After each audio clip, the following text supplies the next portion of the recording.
Awesome. Welcome everyone to the October 5th, 2022 meeting of the Riders Advisory Council. As chair, I call this meeting to order at 6:06 p.m. and we will have a roll call. John? Sure. Brian Meyer? Present. Daryl Brewer? Jose Del Cid? Here. Mahalia Fernando? Here. Mike Leibowitz? Here. Marcelo Moreno? Present. Pat Sheehan? Here on Teams, thanks. Cole Stout? Here. Charmaine Talbot-Nwanji? Here. All right. Andrew Choi? And Emma Wormser? Here. All right. You have a quorum with 9 of 11 folks. Awesome. Either on Teams or present. Perfect. Thank you so much, John. Everyone has been emailed the agenda for this evening, and I hope you all have had time to review it. I motion that we approve the agenda as presented. Is there a second? Second. There's a second by Cole. All in favor, say aye. Aye. All opposed, say no. The agenda is approved. We'll now move on to public comment. This is where members of the public, either through pre-submitted comments or in person, are allowed to ask any questions or make a comment about the work that we're doing or about the work that we should do. Are there any members of the public that would wish to speak? Stacy's saying everybody's muted. John was muted now. Okay. We have to say that again. Could she not hear Brian? Can they hear me?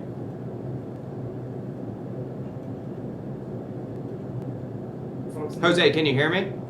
Yeah, I can hear. I heard John. And Yeah. Do I need to be closer to the mic?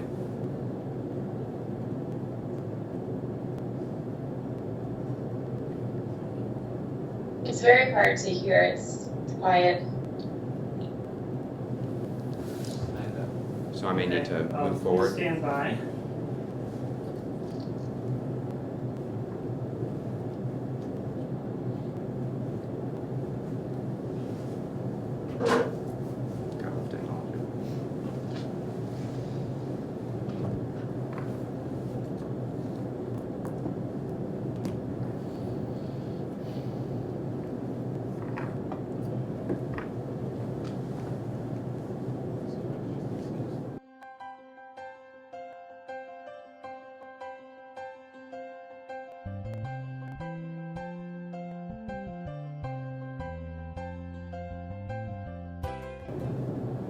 Is my voice still faint?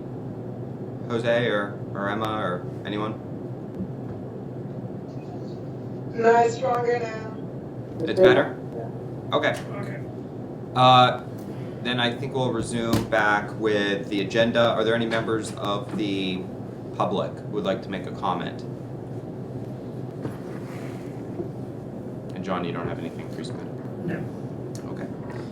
Hearing none, we'll move into our third agenda item, which is a robust discussion and accompanying presentation about the Better Bus Network redesign. We have a couple folks joining here, Al and Nick in person, and anyone from remotely? Stacy and Lisa are on. Stacy and Lisa. Welcome. Thank you so much for joining us at the RAC meeting. And I will turn it over to you all. And the presentation has also already been emailed out to everyone to follow along if they have any questions or comments. I'll defer to you all. Okay. Well, thanks for allowing us to come and speak with you on the project. I think we're all excited about this project moving forward, and we expect that we'll be back many more times to continue these discussions on the project. We're here to have a discussion about the Better Bus network redesign project. And John, if you want to go to the next slide. So this evening, we just wanted to give you an overview about the project, the process and approach that we have for the project, details about our phase 1 engagement, which is starting very soon, next steps, and then questions and discussions. So next slide. So starting as an overview. Sorry to interrupt, Al, but the PowerPoint isn't moving. Is that just for me, or is that for everybody else in Teams? It's I can only see for the, me. yeah, it's on slide 1. If they have to change their presentation. All right, these.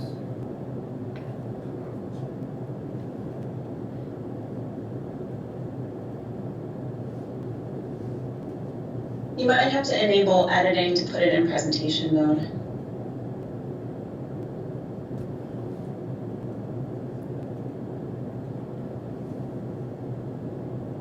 Never would have guessed that.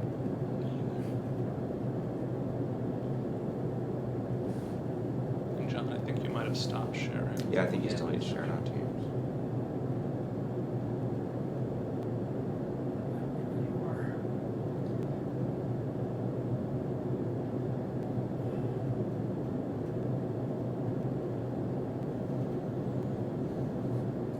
How about now? Can you all see the second slide that says agenda, project overview? Yes. All right, thank you for that. Thank you for your patience. Okay. All right. And everybody's on the third slide now? Yes. Okay. So picking up where we left off, so an overview, for many of you remember our bus transformation project. This is where the recommendation to do this network redesign came from. That, there was a vision with that project, to have bus be the mode of choice on the region's roads by 2030, and serving as the backbone of a strong and inclusive regional mobility system that will support our growing and sustainable economy. This project had over a year of public and stakeholder input, and the outcome was 4 strategies and 26 recommendations that would transform the bus system and provide fast, frequent, reliable, and affordable service that feels unified and advances transit equity. So this is just one of the elements to help fulfill the vision from this project. So next slide.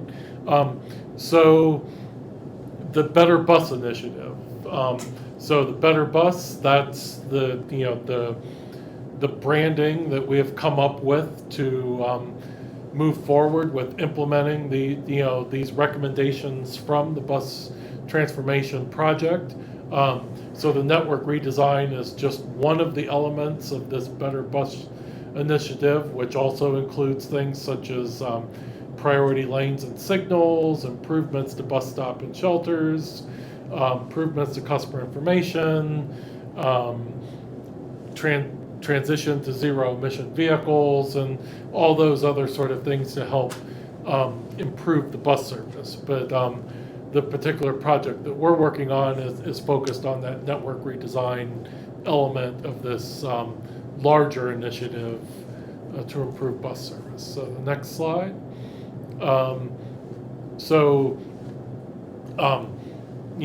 Basically we want to make sure that we're meeting our customers and regions' needs through this project. Doing things like increasing access to frequent service, optimizing and expanding the priority infrastructure that we have in the region, making the system easier to use and understand, aligning our network, the routes that we operate better with development and travel patterns, aligning the payment system and fare structure, things that we've taken initial steps with the improvements to the interaction between rail and bus that we implemented back in September of 2021, but continuing to build upon that, and increasing access to opportunity for customers. And what we hope that what we want this to result in is a long-term sustainable, predictable funding model for how we fund Metrobus, so we can be more predictable and provide more reliable system in the future. Next slide. So an overview of where we're at on the project and how this project will continue to work over the life of the project here. We've completed the bus transformation project phase that we talked about. We're currently in this planning foundation step of the project, where we're planning outreach that Nick will go into more details about all the outreach activities that we have. But the objectives of this planning foundations phase of the project is to identify what the guiding principles are for the project, which that was the focus of the board discussion back in September. To identify what the goals and priorities are for the project, so that's what we hope to gain from the public outreach that we're getting ready to enter into, and also identifying needs, gaps, and opportunities in the existing service that we operate.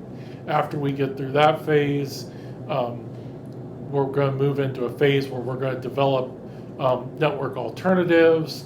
We're going to come back out for another round of outreach to present several scenarios of how the network could be structured, so everybody can have an opportunity to discuss trade-offs with how those different networks work and talk about what works well in one network versus the other, and learn more about how that all plays out when we can see these options on the map. And then after that round, we'll have another round of outreach where we'll develop a final network recommendation, taking what we learned from talking about those alternatives, combining them into a consolidated network that would be what we would be recommending to move forward with as far as implementing, get comments so we can make final tweaks on that network and get ready to send that network then to the board, so then that could be incorporated into the budget for fiscal year 25 and lead to the implementation of that new network. So the next slide. So the guiding principles that were adopted by the board last month for this project is that the guiding principles, we will ensure that this is a customer-focused network with a regional perspective, that we're engaging and communicating authentically, inclusively, and transparently throughout the project, ensure that equity is a value throughout the project, allow customers input, the region's needs, data, and service guidelines to drive decisions, attract customers with frequent, reliable, and connective service, and make cost-effective decisions about how we deliver our service. The next slide. We're also partnering with local bus providers in this, and also want to be aware and coordinating with the networks that already exist. We've gone through a process where we've spoken in length with the leadership at all the local jurisdictions about how they want to be included in the project. Prince George's County, the bus, and the City of Fairfax Q have indicated that they want us to throw everything about their networks into the mix and make proposals that redesigns their networks at the same time that we're redesigning ours, and come up with cohesive networks that work well with each other and make improvements collectively. The other systems have said that basically they want us to assume that the networks that they have are pretty much where they want those networks to be, and design what we're doing with Metrobus around what exists in their networks already. However, in Montgomery County, they're also doing a study at the same time, their Ride on Reimagined study.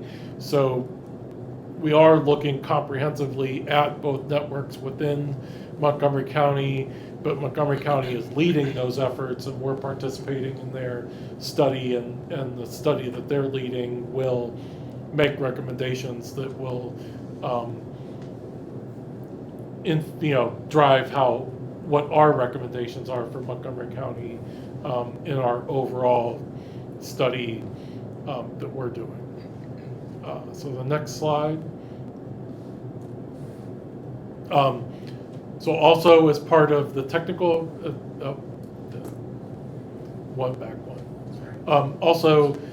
as far as the technical approach to this project, while we're going out and doing this first round of outreach, we also have a team of people working in the background to do a number of other activities to help prepare us for that next phase of the project. This is evaluating the existing conditions, so the performance data for the current service. And just as an FYI on this, we've recently posted 3 years worth of the annual line performance reports on Metro's website. So if anybody wants to go find those performance reports for FY 19, 20, or 21, they are now in the initiatives, capital and service plan section of Metro's website, so you can go find those. We also are working on the report for FY 22, the year that just ended on June 30th, and that report should be up there in the next month or so as part of this project as well.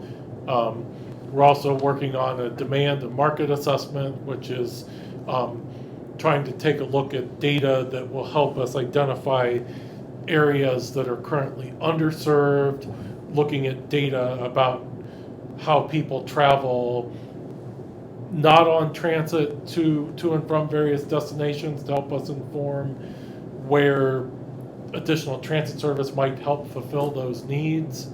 And then we also have the public and stakeholder engagement piece, which Nick is going to talk more about, starting with the next slide. Thanks, Al. Hi, everyone. Good evening. My name is Nick Adamo. I am a member of the project team, and I will be walking us through our very exciting public engagement process for phase 1 of the project. Our goal for outreach and engagement, not just in phase 1, but across the whole 18-month project, is to really be inclusive and authentic with all of our audiences that you'll see a snapshot of on the screen here. It includes the community with a really heavy focus on existing bus customers, but also looking to bring maybe former customers and non-customers to the table to see why they may have stopped riding bus service, what it might take to get them on the bus, etc. The Metro workforce and staff is a really important piece of this as well, working internally to make sure we are hearing about what's working good, what could be working better, and included in that is some bus operator listening sessions to really reach out to the folks on the front lines providing service, who hear from customers every day and really learn from them about what customers really like, what customers wish could be better, what they find confusing, etc. We also have stood up 2 committees, a technical committee and a community connections committee. The technical committee, pretty self-explanatory, made up of jurisdictions and Metro technical staff to really dig into a lot of the technical pieces of the project that Al was just speaking to. And the community connections committee is made up of community-based organizations, advocacy and rider groups, businesses, etc., other institutions and organizations across the region that we really want to leverage their input and leadership to know what their communities need and want out of bus service in the future. Also, elected official engagement across the region at the local and state levels to really hit that very important stakeholder, as well as union leadership to hit at that very important labor piece of the puzzle as well. Next slide, please, John. So this is just an additional snapshot of all our engagement strategies across all of our audiences. And beginning with a press release very soon, you'll start hearing about this project from a bunch of different avenues and touch points. And we'll not be going through this whole slide. We've got a really robust program stood up for phase one. No matter who you are, whether you're someone who is signed up for Metro updates, subscribe to be notified every time Metro tweets something, if you're a senior citizen who's been taking the same bus route for 30 years, if you're a student, if you're a bus operator out of one of the bus garages, we really want to hear from you, and we're making sure we can bring you to the table. We've got a really big table, and hoping to talk with as many people as we can. Next slide. So just to dive in a little bit deeper on our online engagement, we are working to launch a project webpage that will be our kind of central hub for all things Better Bus and network redesign. Project details and timeline, a listing of our public events, really pushing hard a public survey that I'll talk about next, as well as some standard items like FAQs and an email newsletter sign up. And the public survey, set to launch on Friday of this week, will really be digging into the customer's experience, what works well today, what folks might face as barriers to using the bus, and what they might want in the future out of their bus network. And we'll be taking that public input, linking it up with the technical data, and using that to inform the goals and objectives and metrics for the project to put us on a really strong footing. Of note, the survey will be available online in English and Spanish, as well as over the phone for all other Metro languages throughout the region. Next slide, please. Our in-person engagements, first of which is what we're calling our Roadshow pop-up events. And the concept here is taking the traditional public meeting, bringing it on the road, knowing that we can't always expect folks to come to us. We want to go to them. So we are hosting 15 of these pop-up events across the region throughout October and November. Different fall festivals, grocery stores, farmers markets, bus bays, transfer hubs, you name it, really going to where the people are. And we've got some interactive activities planned. We'll have some project information planned. Again, really encouraging people to take the public survey. And just having our outreach staff and our technical staff on hand to talk with people and really kind of be an extension of all these other touch points. We are also preparing for 9 bus stop chats. And this is a little bit different, more casual, informal touch points. Really trying to get at folks out there who, for whatever reason, might be hesitant to approach a formal official project booth.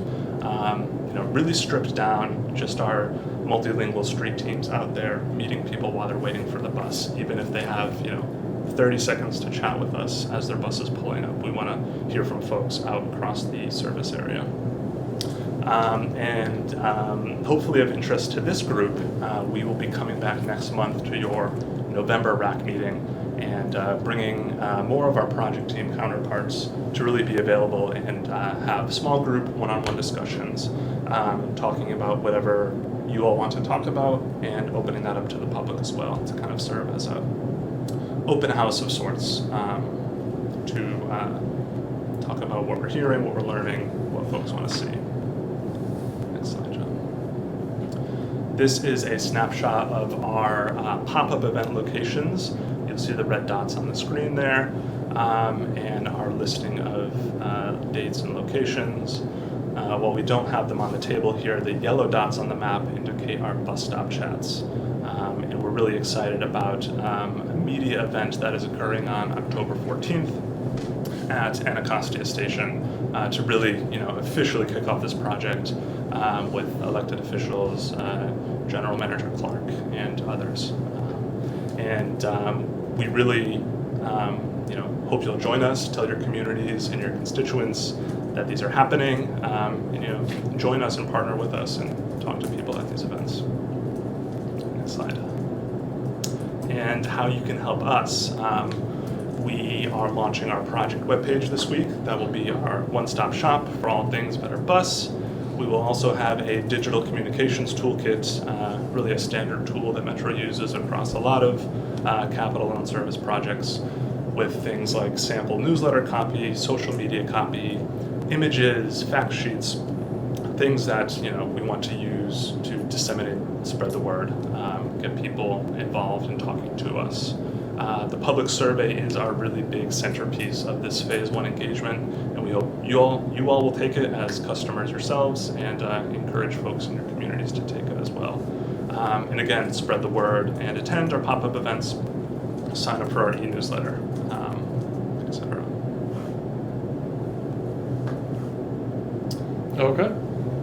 Thanks, Nick. So the next steps for the project, this coming Friday is the launch of the project. The web page will be up, the public survey will be available, and we'll be out doing the pop-up events and the bus stop chats through November 11th. And then also coming up, Nick had mentioned briefly the Meet the Project team that we want to do right before your next meeting in November. So we wanted to make sure that it was very convenient for you all to come join us at that meeting, but we'll also be inviting others and reaching out to, especially hitting on those transit advocacy groups where we think might have people that want to come talk to us and share their ideas about things that we should be thinking about for the project. We will have virtual options available for that meeting as well. But we're really just looking to facilitate those one-on-one conversations with the service planners and the project teams that do generate a lot of good ideas for us to consider going into the project. And we really want to make sure that we're including you all and hearing your thoughts on the project as much as possible, especially with your role to represent what's in the best interest of our customers. And I think that will be a very effective partnership for the project. And I think basically the rest, so the discussion that we wanted to have is, what are you most interested in providing us feedback on? What will help you spread the word to your communities? What questions you have about the project and the process? And then lastly, specifically as the Riders Advisory Council, how do you want to be engaged in the project, and how frequently do you want to hear from us on the project and have those opportunities to work, interact and have those discussions with us. So however you want to facilitate this process Yeah, most definitely. Well, thank you so much, Al and Nick, for coming to speak to us. That was a very comprehensive presentation about the initiative and the program.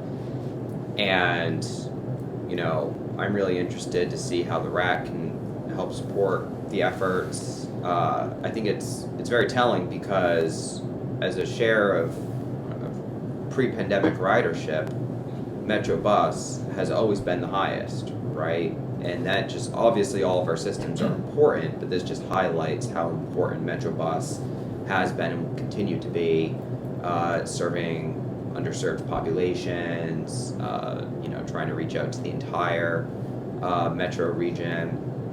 And so I think really evaluating how it works and functions for our community and the region is vital. So thank you. I will open it up to members of the RAC if they have any questions for the project management and outreach team about this, about the Better Bus program.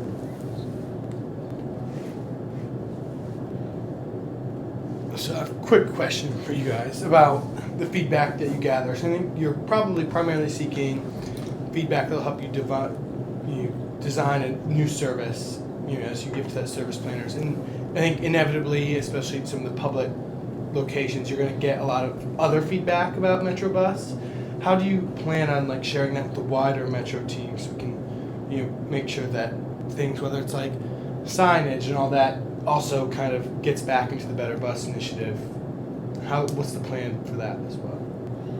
Yeah, I mean, whenever we do any sort of outreach project like this, we do collect comments that aren't specifically related to what we're doing on the outreach, but we do take all those comments. We do make sure that we distribute those comments to the relevant groups that can address those comments and make sure that we're addressing it. And like you said, many of these will be around some of the other Better Bus initiatives that aren't specifically network redesign as well. And we definitely have good connections with the other teams working on those projects, and many of them are involved in our technical committee or other internal meetings that we have. So we'll definitely be collecting all those comments and making sure that we incorporate those into other projects that we're working on for improvements as well. Yeah, and we're prepared for that with our project website. One of our frequently asked questions on the FAQs page will be, how do I comment about something else about my bus? And we've also had a briefing with the customer service team, so they are ready to answer questions and send them to us or other relevant Metro departments as they come in through this project. I see we have Jose. Jose? Yeah, thanks. Thank you for giving me the opportunity to kind of provide some initial feedback. Just looking at the Better Bus and kind of like where kind of like you guys are branching out with the network redesign. One of the things I kind of want to provide you feedback is on like bus shelters just in general. I know it gets a little bit iffy once you go into like other jurisdictions like PG County and Fairfax and the like, but overall ownership and maintenance of those, like sometimes there's accidents on them, and I think it was like on the news maybe like a couple months ago, like there was like a process in order for it to get just redone in order for people to use it. As I just going through all that, however it gets passed back between WMATA and local jurisdictions, I think that's one thing that with this Better Bus initiative should kind of be ironed out as far as who does what, who's accountable for what, and giving direct or clear responses to the users of the network and Metro bus riders. So, and on the last question, hopefully other folks have stuff to opine on. I'm happy enough for you guys to continue to be engaged with us in the RAC. Frankly, this is very important. There's a lot of folks use the bus service, I think, more than Metro Rail, and the more frequency, the more riders can use it. And you can take two buses. I live in Fairfax County, commute to the city of Alexandria, and Metro Bus is the only way I'm going to be able to connect to both. Look forward to hearing everyone else's thoughts from the RAC, but really good presentation, and thank you guys for sharing those materials. And I'd be happy to attend any of pop-up events with you guys if that's something that is being offered as well. Thank you. Yeah, certainly, yes, if anybody wants to join a pop-up event and help talk to our customers, that's more than welcome. I think Nick can probably send the detailed schedule to John if he doesn't have it already, or but we'll make sure John gets the detailed schedule of those pop-up events. Although, just note on the schedule for the pop-up events, they are subject to change for the weather. They're structured in such a way that, like, if it's pouring down rain, that those events could be moved to a different day rather than like spending our time out there when nobody wants to talk to us in the rain. And our project webpage will have the listing of pop-up events will be a prominent piece of the webpage, and we'll keep that updated as things change. Wonderful. Thank you, guys. Thanks, Jose. Pat, how are you doing, Pat? Yeah, I'm doing great tonight. I don't know if this comment that I'm going to make is relevant, but we've been working on a project in Montgomery County dealing with items called floating bus stops. Are you familiar with those? Yes. Okay. So I think that there is an effort, and I know that Montgomery County has sort of been ahead of the curve on ensuring that whatever we're designing in the region, Virginia, DC, and Maryland, is consistent with accessibility requirements. I'm a blind person, so that when a bus stop gets moved from the off the sidewalk into the middle of the street, I don't know that it's been moved. There is a gentleman in Montgomery County, Matt Johnson, who has done a lot of work in this area. So it's something that I've been working on for a couple of years in Montgomery County. It would be great to, and I know that WMATA has briefed on it several times, to make sure that the bus stops would be consistent between Maryland, DC, and Virginia. Yeah. There are some accessibility requirements there that, I won't go into them now, but that would be very useful, that we make sure that we don't have one set of bus stops in Maryland, another set designed a certain way in DC, and another in Virginia. So anything that I can do on that score, I've been involved in that for, as I said, 2-3 years. We've had fits and starts, but we're making progress. Yeah. That's not specifically part of this network redesign project, but I didn't. Yeah, that's why I wasn't sure. But Okay. but just as an update, well, since you ask, we do have a project underway to develop guidelines for those specific types of bus stops and some other stuff having to do with like how we interact where bus stops are near bike lanes and stuff like that. So Right. so we do have, that project just got underway to update our guidelines, so we have some officially documented guidelines from Metro on how those stops should be designed, so we can share those with the jurisdictions. Many of the lessons learned probably will come from the work that Montgomery County did, because as you mentioned, Matt Johnson did do a fairly thorough job, and there are some good guidelines that the county has to use as a Right. model for that. So that project is underway.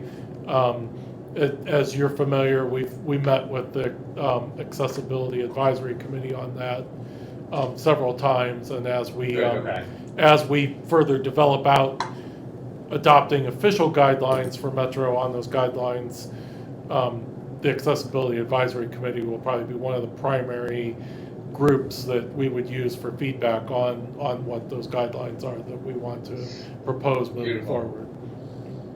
And I'm a member of that committee, of course, AAC. But I'm wondering also if it might be useful to, if you'd like to maybe coordinate with the Accessibility Advisory Committee, because I think this presentation would also be useful. Or Yeah. that Bus and Rail Subcommittee, yeah. Yeah, we'll be providing this presentation to the next Accessibility Advisory Committee meeting as Good. well. But yes, we'll be making the presentation. But Good. we're looking for the Riders Advisory Council to be the primary advisory group for this particular project. Right. Oh, yeah, that's great. And now I'll get to see it twice. Yep. Yeah, can't beat it. Okay, good, sir. Thank you for that. I appreciate it. Yep, no problem. Okay, we have Mahala. Mahalia? Hi, Mahalia Fernando. I'm a member of the RAC.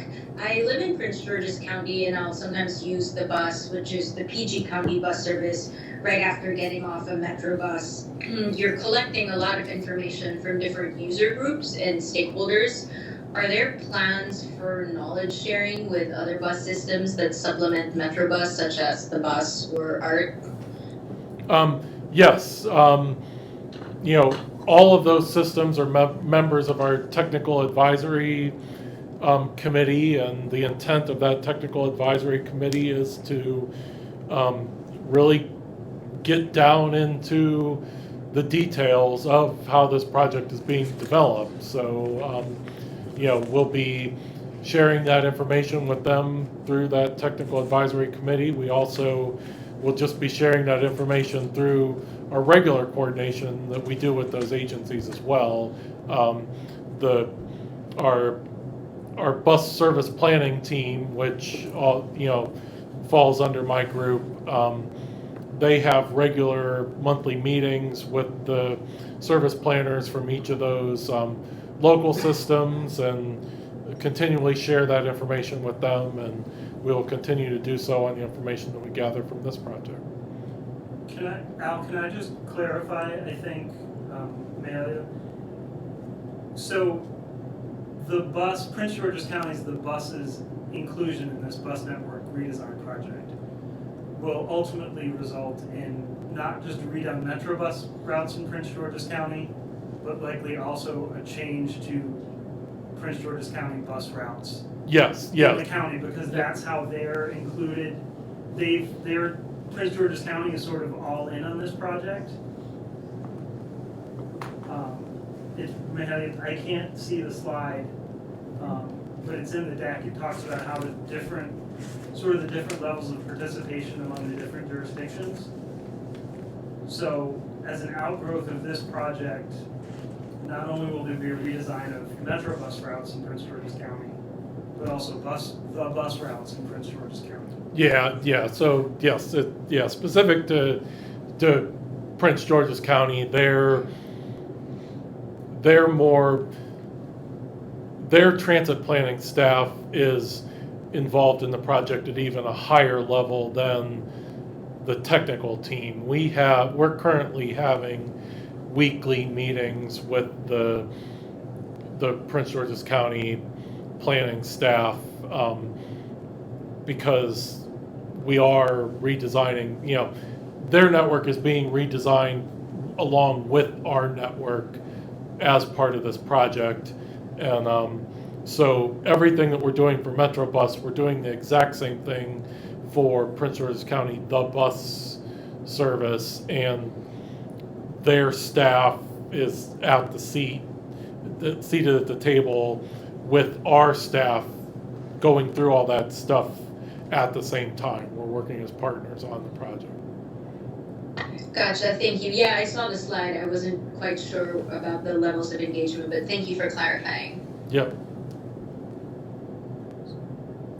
Are there any other additional questions? Mike? I have a question for Mike. Yeah. I really appreciate the outreach efforts. It's really well planned. I think that somewhere down the line we can actually maybe share some information to achieve the goals. One question about that though. How much in your planning involves like a deep dive into other jurisdictions that are maybe comparable to this system, like away from this area? You mentioned earlier what works and what doesn't work, and asking questions to through your outreach programs for people here. But as you kind of create your technical aspects and everything like that, have you a plan to consult with other jurisdictions, not necessarily an outreach, but to see what works and doesn't as they build up their systems? That's an important process to the project, but it's pretty much a process that's mostly complete. I mean, we're still, there's still opportunities to learn some things about implementation and stuff like that, but we did an extensive amount of research into that, and we had discussions with those other agencies that have done these network redesigns and such. But we did that part of the process prior to writing our scope for the project. So then that way, when we put this project out to bid for consultant services to help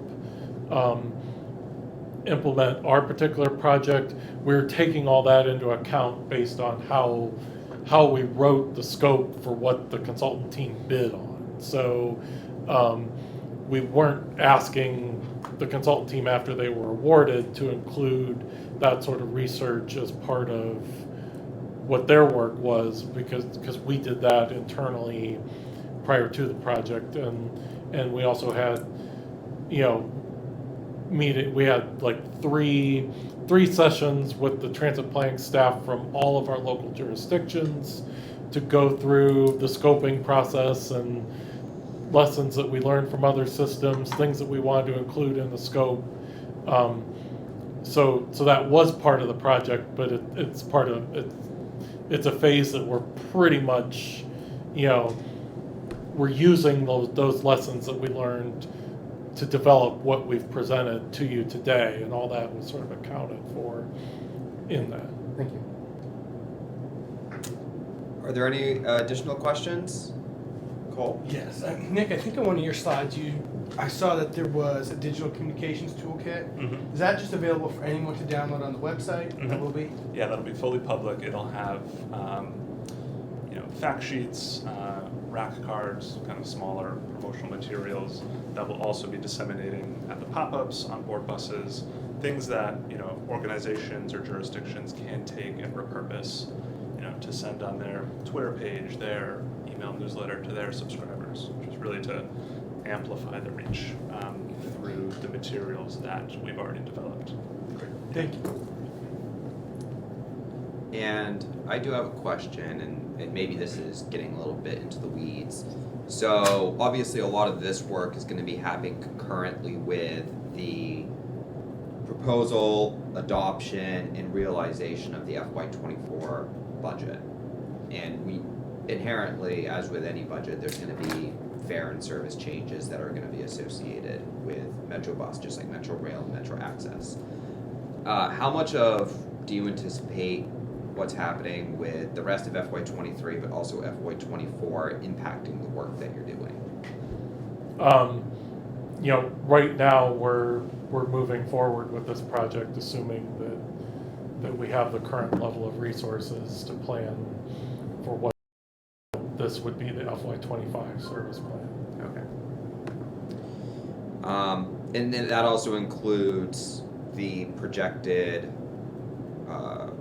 ridership increases as well year over year, because I know that Metro Bus, again, not to be too repetitive, has outpaces a lot of the other systems. Compared to pre-pandemic. The market assessment phase of the project, that would the technical team working on that will be making projections about what ridership trends look like, where we think we could achieve additional ridership. Also, the review of the existing conditions will show where ridership has recovered well, where ridership hasn't recovered as well. Like I said, those 3 annual line performance reports that are online right now, they help show a good picture of sort of, FY19's our full pre-pandemic year, FY21, and then the 22 report, the FY22 report, when it comes on in a month or so, will show sort of like where things are trending, and that FY21 report really will have some good information about, what the most transit dependent users of our system, customers that we had, what were they doing, because that's, that was, that FY21 report's going to be when the pandemic was at its worst, and it'll show us some good information about, what did the system look like when our customer base was really just the most transit dependent. Right. And then this is more of a comment than a question, but in terms of the frequency with which we would like to be engaged with, I know we're going to be doing a lot of great work talking more about this next month, but we're also going to, in our work plan that we're scheduled to review at this meeting, an update in a few months, right? I think it was January or maybe February, John, I forget. So it's sort of dependent on, when you all would have enough information from, that you gathered in phase 1 to come back and tell the group something, what you found out, a summary of your comments, and that's obviously dependent on when you all figure that out. Yeah. Yep. And our work plan is pretty flexible to accommodate, obviously, the changing schedules of things like that. Yeah, I mean, there are definitely some key milestones in the project that, were identified on one of those slides in the presentation where, we want to make sure that we're having a thorough discussion with you all at those key milestones. We're expecting to have, results of this phase 1 outreach available in December, so it might be that, December works out, it might be that January is the best for that, to have a chance to have it more thoroughly processed. Definitely in that April sort of time frame when we're going to be going out with those network alternatives. We want to have an extensive discussion and interactive opportunity, similar to like what we're doing next month with the Meet the Project team, and just be able to have those thorough discussions with the transit service planners, looking at the map and showing how it's drawn and saying, you know, talking about what looks good on it, what doesn't work so well on it. So that's gonna, you know, so that time frame is gonna be very critical. And then when we get to like taking the comments that we've heard from the customers and stakeholders about those alternatives to help develop what that final map should look like, and then having that same discussion again about the final map, and you know, what tweaks do we need to be made, you know,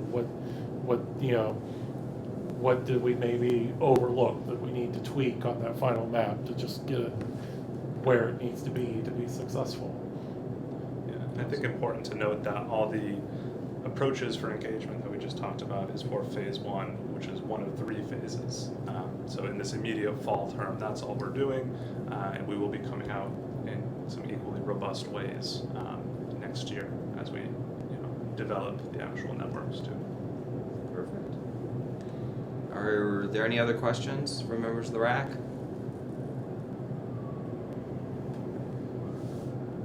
Okay. Hearing none, I just want to thank you all for coming again. I know taking time out of your evening on this Wednesday. We greatly appreciate it, and we're looking forward to keeping in touch about the work that you're doing and how we can, you know, not only continue to be advocates for the riders, but also collect information and help with your outreach efforts. So we appreciate it. Okay, yeah, no, thanks for your time. Awesome, thanks. Okay, we will move on to our next item of the agenda, which is the draft RAC work plan for 2022-2023. This is something that our executive council has reviewed, and John, you're going to present it to the group as a whole, and we're going to discuss it as well as make maybe any necessary adjustments as needed. So John, I will push it over to you. Sure, thank you, Brian. So I just wanted to sort of put out there for y'all's consideration, and again, even though it doesn't show up great, this is very draft, sort of a look ahead of topics that the RAC might want to consider discussing in its subsequent meetings. You know, tonight we're talking better bus redesign, and then we'll get to some other agenda items. At next month's meeting, considering, you know, as the Better Bus folks said, they are hoping to hold an open house in conjunction with the RAC meeting, and then maybe do a little bit of or have a discussion on how Metro measures its performance and how we're doing, sort of measured against our goals and objectives for performance. Then in December is when the general manager annually or usually drops his annual proposed budget, and we start our budget outreach. Metro staff is also working on what they're calling the strategic transformation plan. That's looking to make some near and medium term, you know, big changes to the authority as part of the general manager's vision for making us, you know, for your metro, as he calls it, you know, for making us sort of the best, most customer responsive agency in the nation. And so I know that he and his group are interested in getting y'all's input on that. You know, along with outlining some of the things that he's going to be proposing as part of his budget that will be going out to the public with in the winter. And then in January, you know, if folks, now that the general manager's budget is out there and folks have questions about it, there'd be time to work through that. To do maybe a little bit of a deep dive on what Metro hears from its customers, you know, how we talk to our customers, how we measure their satisfaction, and what kind of insights we get from them, and how we use that. And then, you know, if they're ready, the Better Bus folks would come back and talk to us about their findings from phase 1 of the project. In February, assuming that our budget timeline goes like it has in past years, would be an opportunity for you all to discuss what you heard for the public budget process, so that you all can formulate recommendations to the board in March about what, you know, what the board should adopt, what it should, you know, say thanks but no thanks to in terms of proposals for fares and service, and any other kind of recommendations you make as part of the budget, which I think this year is going to be pretty big and pretty transformative for the authority. You know, I mean, I think everybody knows that this is going to be a difficult year, but it also, you know, it also offers us a lot of opportunities to shake things up. And then, you know, again, coming back with how Metro is doing in terms of its performance, and you know, how it's measuring up against its proposed performance goals, and what it's doing when, you know, when we don't measure up what we're doing to try and improve some of our performance. You know, this is really just a very skeletal look. I'd really love to hear other ideas for what it is that, you know, you all want to talk about at your meetings, for areas where you think you can, you know, provide valuable insight, or things you'd like to learn more about. Randy he talked at last month's meeting about, you know, doing some field trips that we need to figure out, you know, seeing our operations control center, seeing some bus, you know, going out with bus street supervisors, or riding along with members of our transit police, any of those things. So really, this is a very rough draft of, hey, here's some things you might want to talk about so that you can help the board when it has decisions coming up. But then also, it's sort of a plea on my end that these are y'all's meetings, and I want to make them, you know, we want to make them interesting and meaningful and relevant for you. And so I would love to hear sort of other things that you would want to talk about or learn more about as part of this process. And I have a couple of comments about this. First of all, John, thank you so much for putting this together and providing us with some of the guidance about discussions that the board is having and how we can provide input where it's necessary, as well as thank you for other members of the Executive Council for also helping create this. I will have to just say that for our new members, this is important. Not only is it in our bylaw that we create a work plan, but it's also designed to ensure that there's the best collaboration between us and the board, because we advise the board of directors on, you know, policy initiative ideas and represent the riders in that respect. When there's not alignment with that, it's two ships passing in the night, right? And it's not necessarily a good use of our time when our items are not actionable, right? Because we want to affect change. That's why we're here. So we want actionable items. And that's kind of why we have a work plan in the first place, and why it's broken down by our topic, what the board is talking about, and how we play a role in that, whether it's informational or advisory. So that's kind of why it's broken down in this particular manner.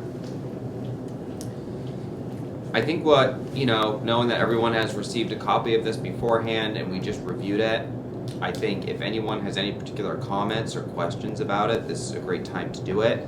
And again, this is a draft. This is not, I think out of a matter of best practice, it's important to adhere to this, knowing that the board has a very fixed schedule, and while things do pop up, they have things that they need to get done, and we want to align with those efforts. In terms of the timing, we do have some flexibility. We're not signing a contract here, so to speak. So I'll open it up to the floor.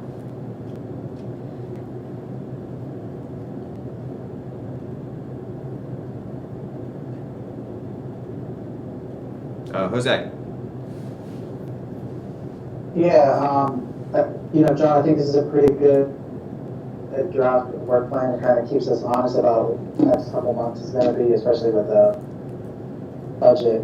I'd be interested to learn a little bit more about some of the metro initiatives that are like on the Romano page. There's some like about like art and transit, and some of the, maybe just diving a little bit more deep into the data as that stuff comes. So the only other thing I wasn't at the September meeting, but I think the manager's comment about field trips is great, but there's opportunities like whether it's I don't know what meeting with members of the RAC, but doing these field trips, but also opportunities to do some stakeholder writer engagement as well. I think there's opportunity to do both, whether we're in Northern Virginia, DC, or Maryland. Just a way to cross-pollinate, because it's all one system, and I think we can learn a lot from just about everyone. Because I'm a bus rider, but there's other folks that take Metro. But I'll get back to you guys. Thank you. Thank you, Jose. Marcella. Hey y'all. This work plan is fantastic. Thank you, John, for putting it together.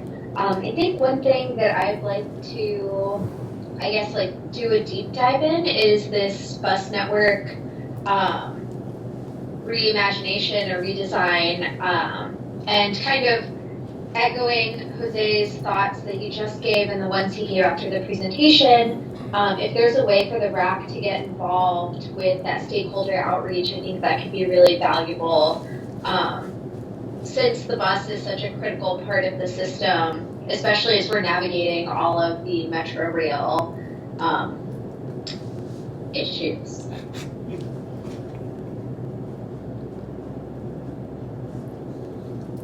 Subtly said, issues. Are there any other comments?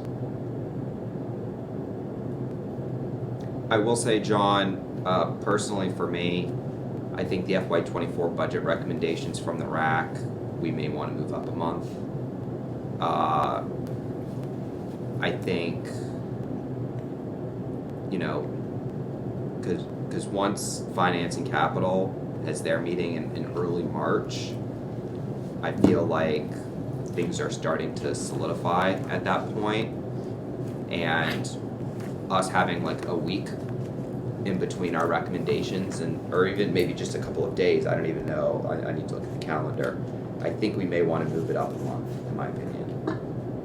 Okay, what I would say at this stage is this is going to be a very different budget year. Yeah. And so that may translate into a different budget schedule. Okay. So I guess my recommendation would be that we keep an eye on this and remain flexible. Okay. We've got big challenges here, which means we're probably going to propose some. When I was in the hallway, I was looking for the same 184 million we're all looking for. Yeah, and unfortunately my spare change container is dry. But my wallet's empty too. So I guess I say that to say I would ask that you all agree to remain a little bit flexible in terms of budget timeline, because we as staff are still trying to sort of nail that down, and it's going to be a little bit different. So and that's fine.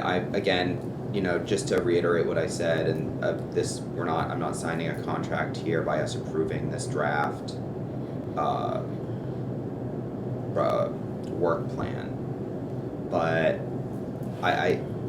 if you all haven't seen the presentation that was in Finance and Capital from 2 weeks ago about our FY24 budget, you can look it up on YouTube, or wait for the actual budget to come out, because that's what the actual budget will look like, is when it comes out and the information that we'll have to deal with then. But I feel like it will take up a lot of our time in the winter, which maybe is kind of also symbolic in its own regard. But so just be prepared for that, everyone. That for the first few months of the new year, there's going to be a big budget to deal with, and a lot of information to consume, and a lot of different ways in which we can provide feedback, recommendations based off of our experience and advocating for the riders. So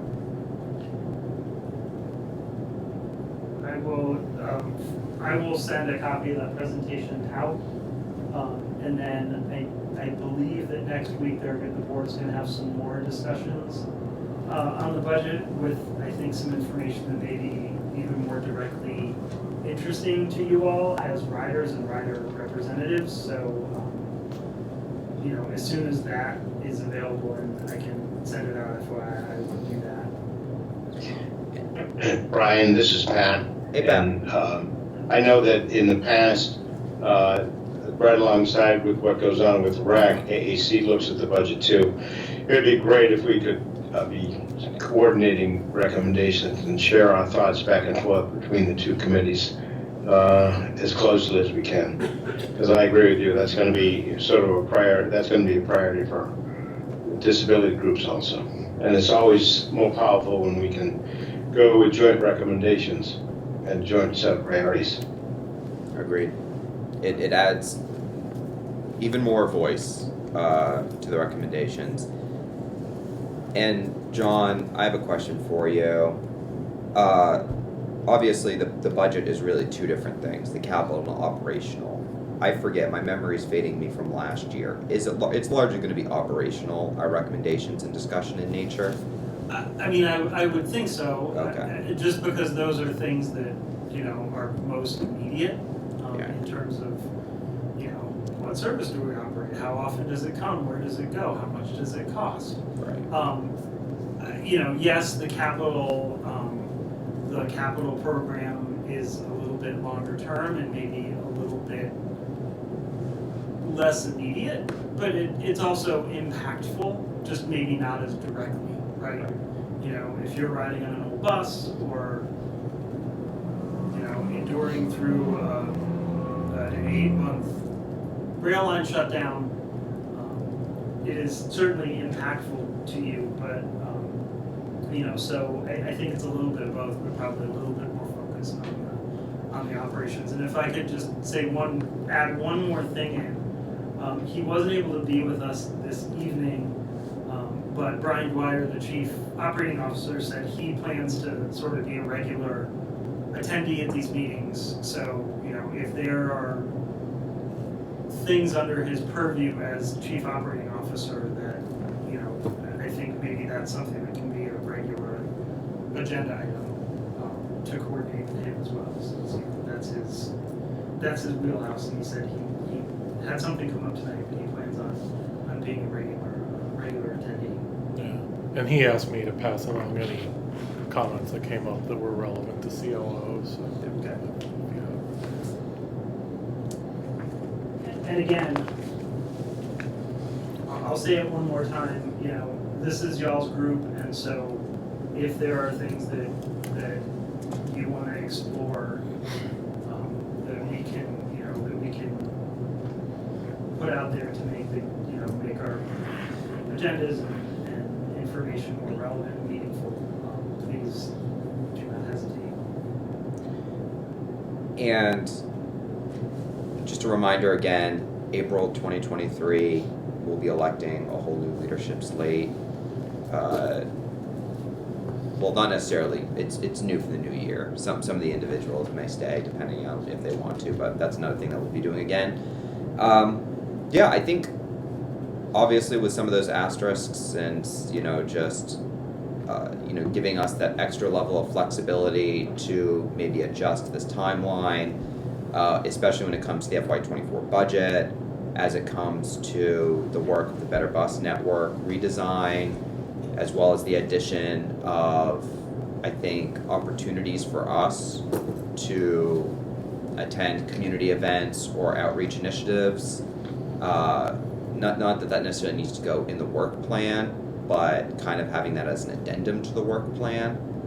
And again, those things don't necessarily, some of those can't be projected 5 months out. Some of them only a few weeks or a month or two. But we'll work on getting that to members of the RAC as well.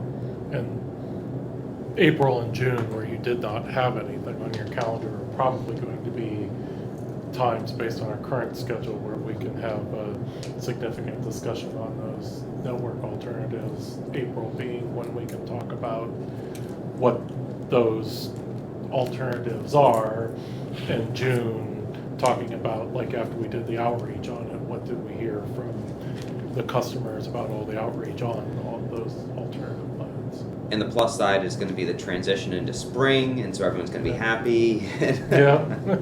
Everyone's going to awaken from their winter slumber. The bridge across the Potomac. Is Yeah, that exactly. Yeah, really. Okay. Quick question before we move on. I know that Metro Rail is in the beginning to the design stage for the 8Ks. How do they gather public opinion on that? What's the timeline on that? Just high level, if that needs to be worked in the next 6 months. So I think we have passed the design stage. We have awarded a contract. Hitachi has announced that they're building a factory in Hagerstown to build these cars. So we have the specs, and I want to say they are getting ready to break ground on the factory soonish. Within the next month or two, if not sooner. So I'll try and get some, I guess, a little bit more detailed information on the project for you all. I'm not sure how much more flexibility there is in terms of the design. I think everything's largely spec'd out at this point. I know that with and Pat can back me up on this because he was here many, many years ago, that they did, with the 7000 series, because they were such a radical departure from what we had in the system beforehand, there was a full-scale mock-up that I know that the RAC and the AAC, we got on a bus and we drove out to New Carrollton and walked through this mock-up to give, see, Pat remembers, to give input. I don't know, because the 8000 series will be, I think, a lot more similar to the 7000 series. It will represent a little bit less of a break. I don't know what the process is for that kind of review, but it's something I'll try and find out. John, I remember when we talked to them in our group, it was a year ago, thereabouts, they said they were going to have a cars really even much better than we had with the 7000 series to look at. So I think the mock-up, call it that, would be pretty much a train we could walk into and really look at. I agree with you. I don't think they were pretty receptive when we talked about that. I think it was like a year and a half ago, as far as design changes. I was pretty pleased with that. So, we'll see what we get. But I would expect that we'd have at least what we had back with the 7000. But I think we're going to get more as far as critical ability. All the pictures you want to and diagrams and all. But when you get a chance to walk through the car, you can test things like the floor, is it no slip? How are they going to work with that? The buttons, lighting, all that kind of stuff. It's really worthwhile. So when we get a chance to do that, I would say let's jump on it. Okay, I will reach out to staff to. And just to clarify, and I think this is what Pat was talking about, is the RAC has been briefed, but that was like last year. Oh, it was, I probably. Last summer, It's even been. last maybe spring. Before that, I feel like it was much longer. I think ours was like 2 years ago, I think, but Because I know we there's gave a presentation recommendations. I think the RAC did too, yeah. Okay. So maybe an informational update or something, but yeah, I agree. Because those are obviously a big and a noticeable capital asset that riders interact with every single day. Are there any other questions about the work plan? Or comments? Hearing none, I motion that we approve this draft work plan. Again, acknowledging that schedules and timelines change, but that the general substance of the work plan will help guide our discussions through next spring. Is there a second? Second. Second from Micah and from Mike and Jose. All in favor, please say aye. Aye. Right. Aye. All opposed, please say nay. The ayes have it. The work plan is approved. Thank you so much, John, again. And we'll just communicate all of this with Brian. Yep. Okay, the next item on the agenda is the RAC Annual Report Committee. I will, Mike, if you feel comfortable, I can pass this over to you if you would like to just give a brief explanation as to kind of the inspiration behind this and why you think this is important. Yeah, I will do that. Yes. Yeah, thanks, Brian. Hello, everybody. So we've talked a few meetings now about this idea for the annual report committee. So how I envision this to be is really, I view it as kind of a RAC capstone work product that we would churn out every year that incorporates really things that are kind of it's basically an encapsulation of our mandate from the bylaws and our founding documents. So, and there's basically, so we break it down into sections. And this will sound familiar kind of with the bus thing we talked about earlier, is that we have this information gathering phase where the members of the committee will conduct various forms of outreach and coordinate with Metro staff to gain access to some of their outreach. So it'll be a different, multi-tiered. So I actually envisioned things that we saw earlier where we would have the kind of like the pop-ups where we would coordinate with Metro staff so that they know we're coming, and we'd go and just be okay and ask these kind of set questions to riders, whether it's bus or train or Metro access. And then we would have kind of individual aspect where members of the annual report committee would actually go and personally speak to riders, in various points throughout the transit zone at various times to ask them these set questions, with the whole point being that, okay, we are fulfilling our mandate to gather input from the riders directly, and we're also going to get from the staff everything else, and we're going to consolidate everything and put it together in one comprehensive work product. And so what I imagine is that the first meeting of the annual report committee, or it could just be via email too, we don't have to meeting us to death since we all have lives and things like that. And I think a lot of it's pretty straightforward, and if you look at what was submitted that John had sent the other day, I kind of have a kind of a example of how I envision the process would go, and where the first meeting or a series of emails we would assign tasks to everybody on the group, and we know that everybody on the committee would have the task of, at some point, time frame, talking to riders, in your areas, whether it's riding the buses or riding the trains or both, and really, and then the meeting also would solidify the timeline for the information gathering phase, and then would also, again, certain taskers would be for members of the committee would go and say, okay, you, for example, one of your jobs would be to go talk to the bus people or the staff, through our liaisons or whoever want to do that, to actually kind of get on board. Maybe we actually want to go into some of the pop-ups that we were talking about. And then that could be part of this. We can have a committee member go to a set pop-up and then kind of piggyback on that where we talk about buses, but also the gathered information. So that's why, but to keep it simple, I thought that we should have a baseline of just 2 or 3 set questions that, according to the draft example that I have, we'd have certain baseline questions, which would be essentially, my original idea was, what are the issues that you see? What are your possible solutions? And that's kind of we have to ask that, and anything else is we can say whatever on that. So that's basically how I view it. And the one thing is the big ask for this is that, if the more members of the RAC that join the committee, the better.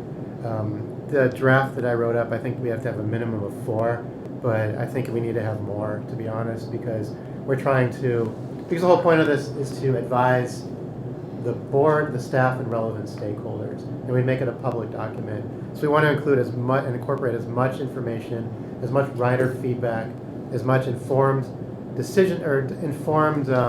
solutions that we can come up with through all of our stuff, which involves again interacting with the riders and analyzing the outreach that the staff has put together.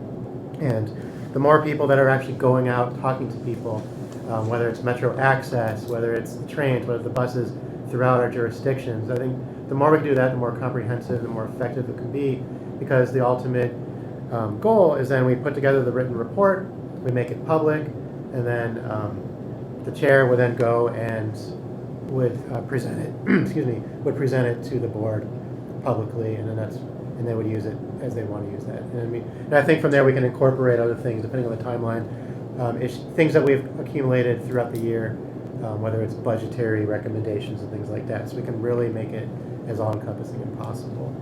So that's my big pitch of, if anybody, even at a minimum, if you can join the committee, if we approve the committee, so that you can just basically, on your commutes, at the very minimum, just talk to riders.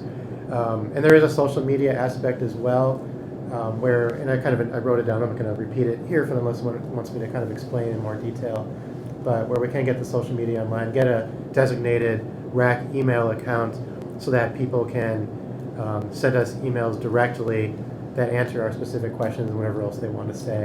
And there is some minimal vetting that I've incorporated into this so that we can, so that way we're not just getting random guy on Twitter saying, holy hell, the buses or the trains or whatever. We can actually make sure, and these will be requirements for our vetting, is that, where, we don't need names or anything like that, but just what rail line or bus line or at times are you using this? So we can at least confirm to some degree that the people we're talking to, interacting with, are riders. And of course, as we meet personally with people, that kind of solves that issue there. So I turn it back to Brian, I guess, to see how you want to proceed. And I think I forget whether, because I'm reading it, I've already read it, but I'm rereading it right now. I think the hope would also be to get an update sometime, or maybe in, I don't know exactly, halfway through the process, or we can figure out a time, an update to the RAC as a whole about the progress of the committee. That wasn't in the work plan, but we'll slide it in there. And I wrote up in the kind of the pseudo bylaws, or what I call it, the creation and implementation procedures. I think I did write in there that at every monthly RAC meeting, to the extent there's a meeting, we would, the chair of the annual report committee would brief the RAC every month to say, like, hey, even if it's as little as, hey, we're still in information gathering phase, so-and-so is assigned to this person is assigned to this, we're moving along, and then leave it at that. It doesn't have to be a comprehensive report of a comprehensive report. But the intent is to keep the RAC membership as a whole, the executive committee, as well as our liaisons, fully informed every month of what we're doing, so that Brian, as the chair, in his discretion during each WMATA board meeting, can incorporate this to the extent he wants to, or at whatever level he wants to. So. Okay. Are there any questions, comments about what we've read?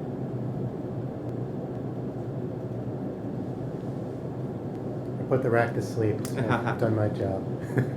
So, if my understanding is correct, it would be a three-part process. First, we vote for the creation of the committee.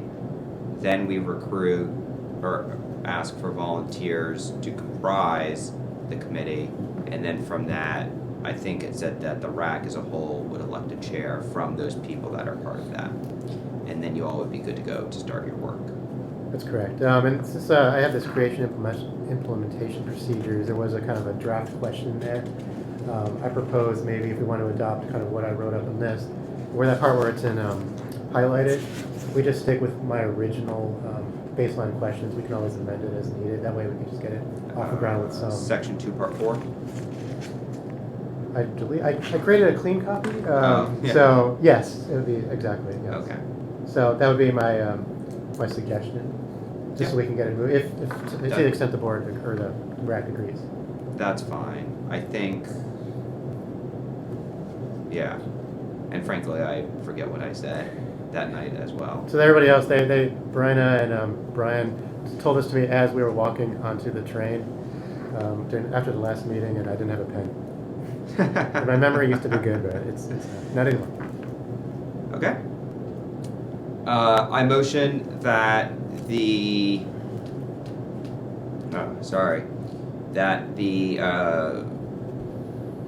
annual report committee of the Riders Advisory Council is created based off of this draft document. Is there a second? Second. Hearing a second. Second is there. All in favor, please say aye. Aye. Aye. All opposed, please say no. Hearing no opposition, it is approved. Now we will take voluntary recommendations, in order to serve on the committee. If you are interested in this, please indicate so right now. Mike, I think we can count you as member number 1, right? What's your believer?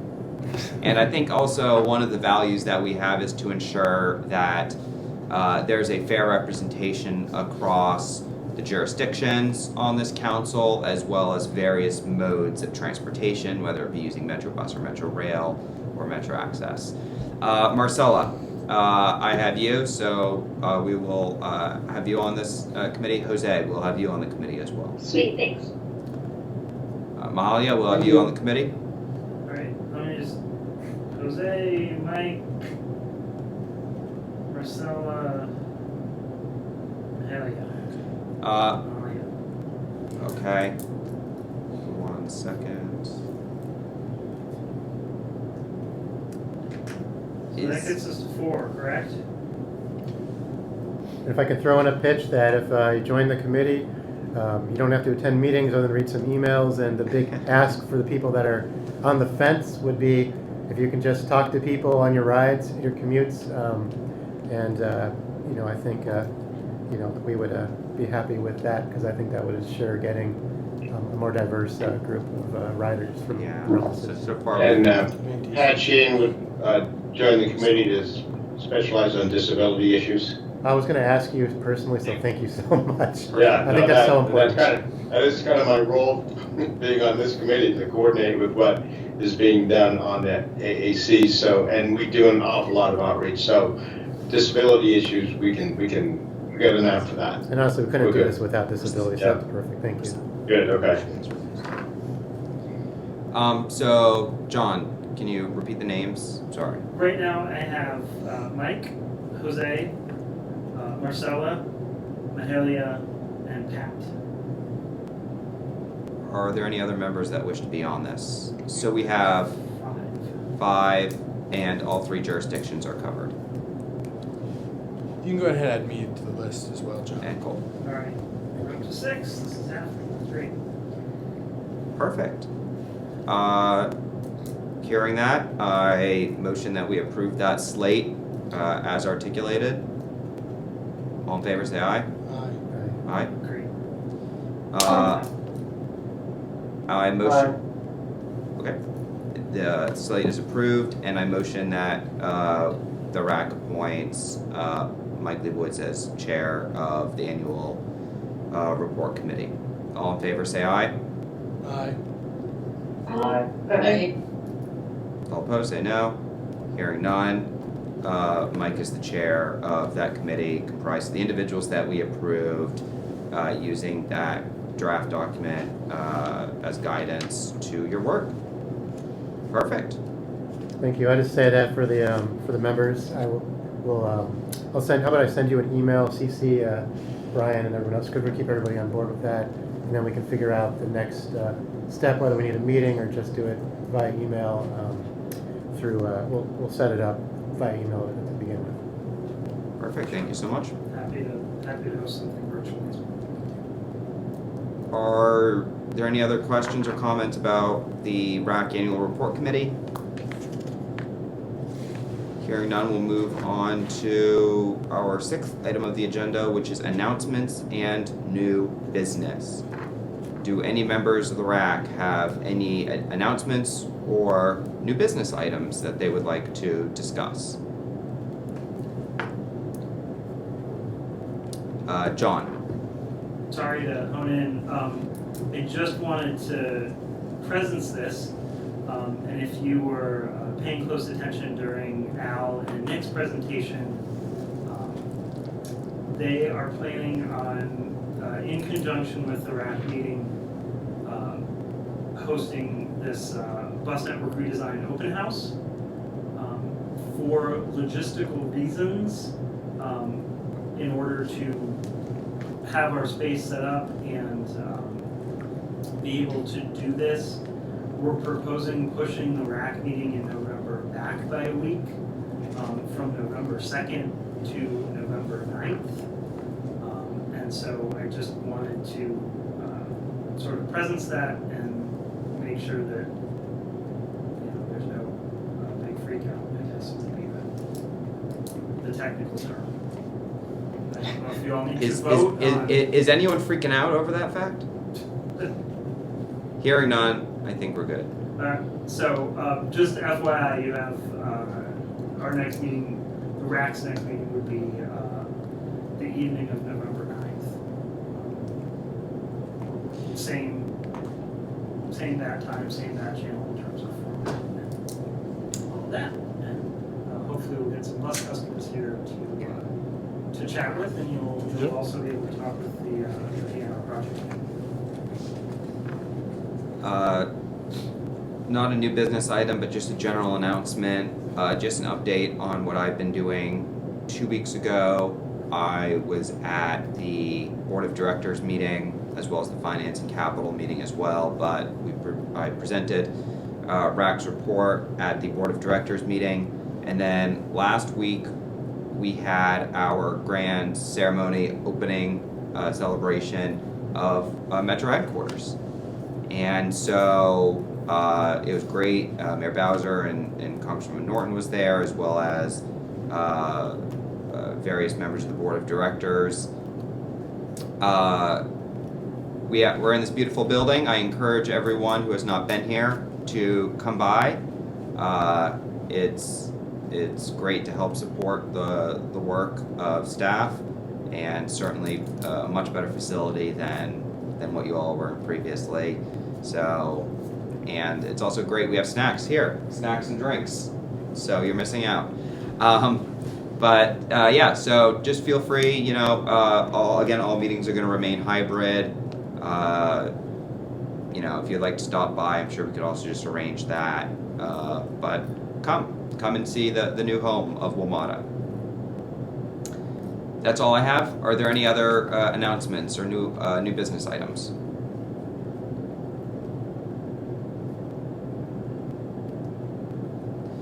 Hearing none, I motion to move to our next agenda item, which is the adjournment.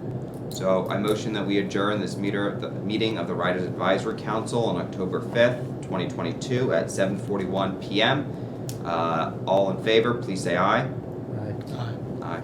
Aye. All opposed, please say no. Hearing none, this meeting is adjourned. Thank you all. Have a great rest of your evening, and talk to you all soon. be on the lookout for some updating. Have a great evening, everyone.